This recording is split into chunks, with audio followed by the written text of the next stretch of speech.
August 2021. The sun rose over Kabul like any other day. Shops opened, children played, people hurried to work. But beneath the ordinary rhythm, fear spread. The Taliban were advancing, and the capital's fate hung by a thread. For 20 years, foreign troops had been Afghanistan's backbone.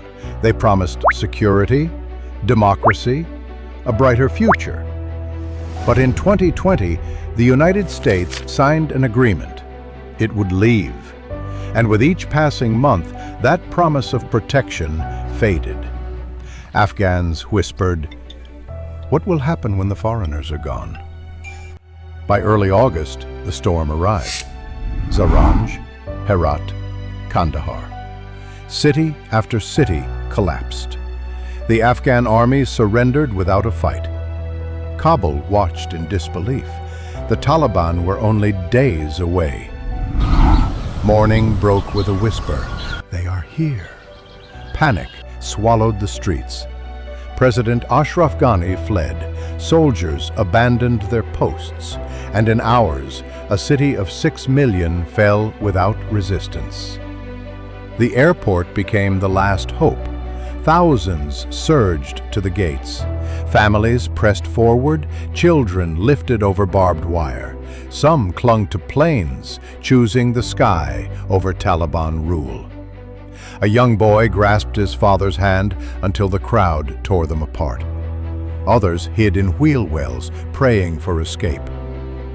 When the engines roared and the aircraft lifted, tragedy followed. Bodies tumbled from the sky. Dreams turned into nightmares. The world watched, horrified. And then, as grief deepened, a suicide bombing tore through the crowd.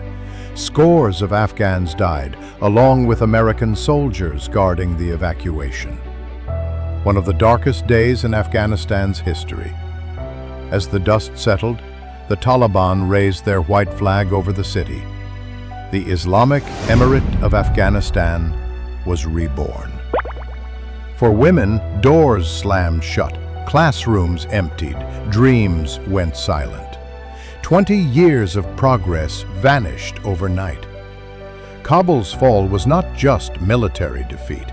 It was the collapse of trust, of hope, of an entire system. Yet, within the chaos, courage endured. In those who tried to flee, who dared to speak, who still dream of freedom.